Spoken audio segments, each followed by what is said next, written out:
Destrutiva? Vamos lá. Ó, a gente tem algumas perguntas ainda sobre aquele papo de jornada de trabalho. Isso, porque eu pedi pra você mudar de assunto. Aí você vai trazer um assunto que já passou.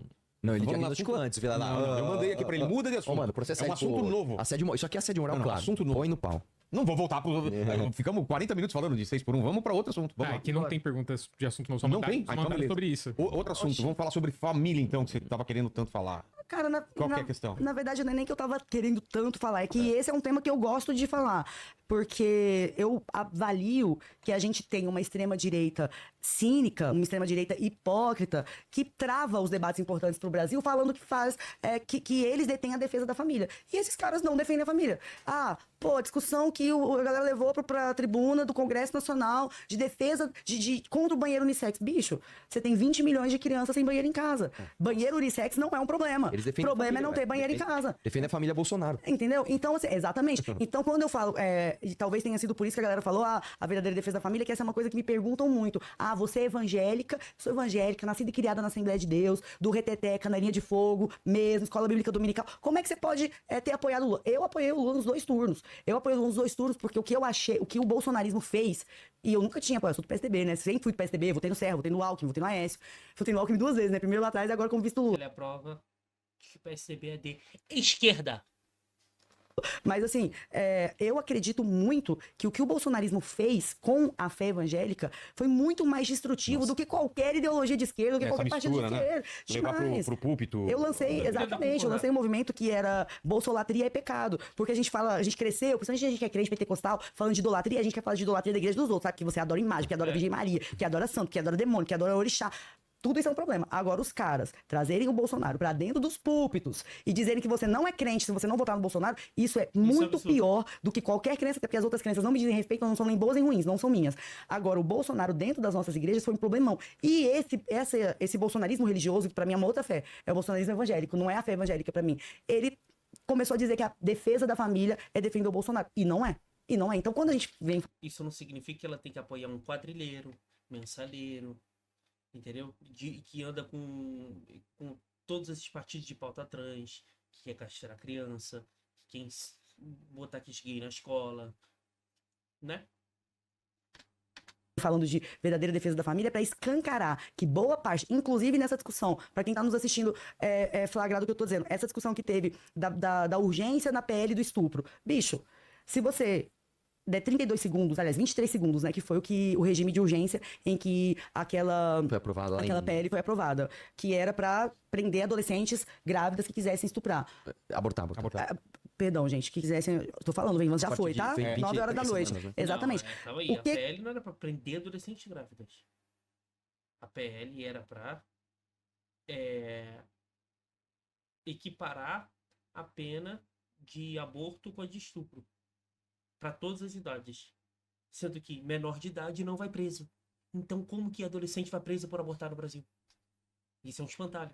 É que isso impacta diretamente na vida das mulheres evangélicas. Eu falei isso pro presidente Lula. Tem essa coisa, alguém comentou, ela é conselheira do Lula. O Lula me descobriu, gente, eu sou uma vereadora de Goiânia, o Lula me descobriu lá em Goiânia, eu nunca fui filiada ao PT. Me chamou porque ele viu a minha produção de conteúdo sobre isso, pra entender. Eu falei, presidente, sinceramente, se o senhor der 23 segundos pra uma mulher evangélica falar o que é prioridade pra você, ela não vai falar prender adolescente grávida e estuprada. Se o senhor der 46 segundos, ela não vai falar isso. Se o senhor der 10 minutos, ela não vai falar isso. Porque ela vai dizer que a prioridade dela é ser MEI, ela vai dizer que a prioridade dela é saneamento básico. Então a gente pode discutir segurança e assim por diante. A gente pode discutir pela perspectiva de direita, de esquerda, e aí direita e esquerda também são várias coisas, né? Ele tem liberalismo econômico, tem conservadorismo moral, etc. Vocês sabem disso, beabá da política.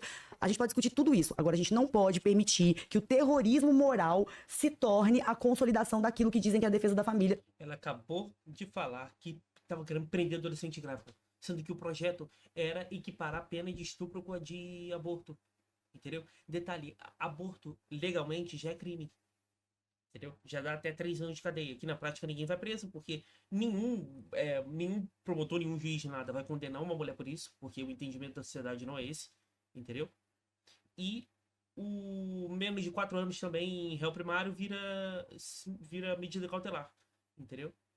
Além de que, ou seja, ela tá fazendo terrorismo moral falando que o PL era pra prender adolescente. Primeiro que adolescente não pode ser preso no Brasil, entendeu? E segundo que o projeto não era sobre adolescente nem sobre jovem, era sobre a lei em si. Que eu não tô falando que eu concordo de equiparar aborto com estupro, não. Tô falando que o PL não era exatamente o que ela tá falando, pô. Ela tá fazendo terrorismo moral, né?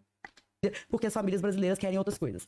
É isso, né, que eu tinha pra dizer sobre esse assunto. E você, Arthur, Não, porque assim, nesse papo, eu acho que esse papo é até meio chato porque a gente vai ficar concordando. você concorda em tudo? Eu acho que assim, eu acho que... Mas por que a direita vira essas pautas de aborto, aí fica legal. kit gay, essa parte? Você pode Porque é o falar mais da seguinte, direita, vamos né? lá. Existe um negócio Eu que é o amo seguinte, eu mediador. não quero ficar vindo aqui apontar dedo pra um ou pra outro, porque eu acho que os dois, eu não vou nem chamar extremos do debate, mas os dois espectros políticos que tentam deixar o debate raso, isso é como se fosse um corta-caminho pra você falar pra pessoa, você gosta de mim e não dele, tá? É. Então, por exemplo, se eu sou de direita e ela é de esquerda, um corta-caminho pra eu não ter que ficar trazendo dado, debatendo, me colocando em risco pra falar de vida partidária, é muito simples. Eu pego e falo assim, essa aqui é uma abortista, viu? Ela é uma... Eu nem sei se é a favor da aborto, eu só tô dizendo o seguinte, essa aqui é uma abortista, viu? Essa aqui quer que te gay nas escolas. Isso é um discurso que Contra a vida humana, né? Exatamente. E do outro lado também. Você é fascista. Do outro lado também. Do outro lado tem tudo isso, né? Você é nazista, você é um fascista, Você você é é isso, contra você o é pobre. aquilo. Então, eu acho que o porquê que isso acontece é muito simples.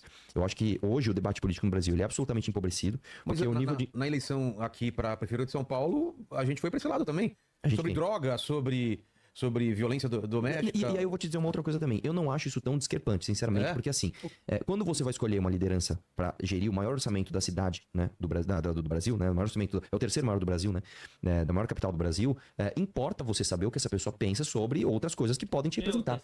Às vezes por exemplo, é muito importante pra mim a pauta do aborto. Eu não quero que um cara tenha um orçamento de mais de 100 bilhões de reais por ano, se ele vai ser um cara que vai apoiar o aborto, por exemplo. Eu tô dando esse exemplo. Então, eu acho que isso cabe na discussão. O que não cabe é deixar a discussão só sobre isso. Então, a Mas discussão acaba ficando. acaba ficando. E assim, a discussão da prefeitura, aí a gente pode trazer um monte de absurdos. A Na gente, eleição do Bolsonaro e o Lula, tava um chamando o outro de satanista, de maçom, de não sei o que, tava nesse nível. E a Lembra? gente pensou que isso ia acabar, mas não acabou. Essa eleição agora de prefeitura, algumas cidades, como por exemplo Cuiabá, que foi pro segundo turno o Lúdio e o Abílio, o grande debate, o Lúdio do PT e o Abílio do PL, o grande debate do Abílio era se dizer que o Lúdio não era cristão. Então. E o Lúdio caiu na pilha. É um trem que eu falo, a gente não tem que cair nessa pilha, porque partido político não tem cristômetro pra trazer isso pro debate público. Eu tô querendo entrar na questão da minha e o Vilela que vida pautou o privada. debate de São Paulo, que era sobre um laudo do Era o laudo Boulos. do Boulos. A culpa dele aqui, viu? Ó, o que ele fez, ó. Não, eu não deixei ele mostrar aqui. Ele não mostrou É aqui. verdade. Ele não mostrou aqui. Mas a eleição inteira ele ficou falando que ia mostrar um laudo pra provar que o Boulos tinha usado cocaína. Entendeu? E ele e mais dois candidatos, né? É que bom que ele não ia pedir o laudo dele, né? Porque jeitinho ele tem. Quem Mas- sou eu pra dizer? Mas aí ele não mostrou aqui, mostrou nas redes sociais dele, né? E era falso. E aí, gente, igual lá em Goiânia, o vereador uma vez propôs, né? Toxicológico, teve deputado que já propôs isso também, toxicológico pra todo mundo que ganha a eleição. Amigo, a gente não tá dando conta de... Não passa a minha equipe A aqui. gente tá dando conta de controlar rebite em caminhoneiro. Realiza. Eu fico braba com esse trem. Porque meu pai morreu no acidente de carro na BR-153. Bebida. Bateu de frente com um caminhoneiro. Meu pai dirigindo o carro da nossa família, bateu de frente com um caminhoneiro.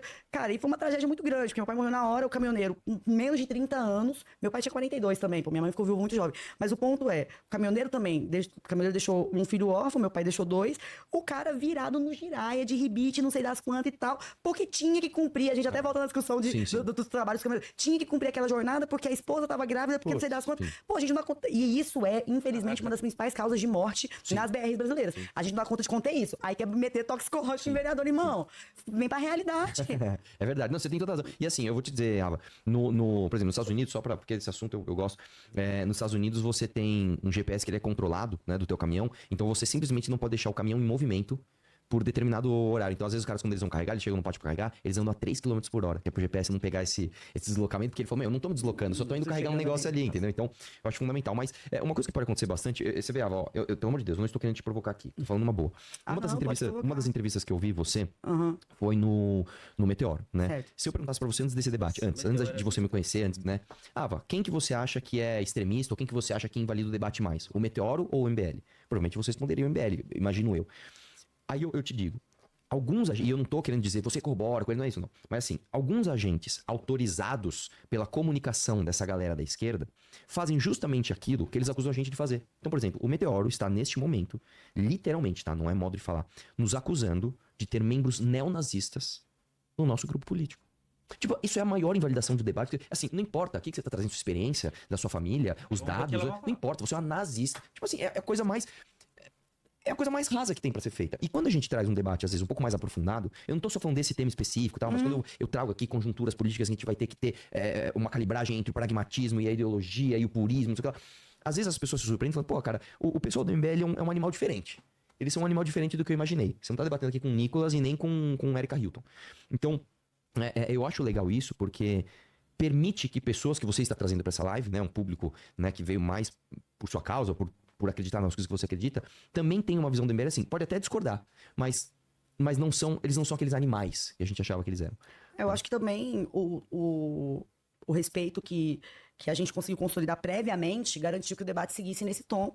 Eu não opto em primeira mão ou primeira opção pela selvageria, mas se for preciso também eu vou pra selvageria. Afinal de contas, é 14 horas de trabalho de parto. Tem uma fera em mim disposta a entrar você tem uma em voz campo forte, meu. Se a você qualquer começar a falar momento. aqui...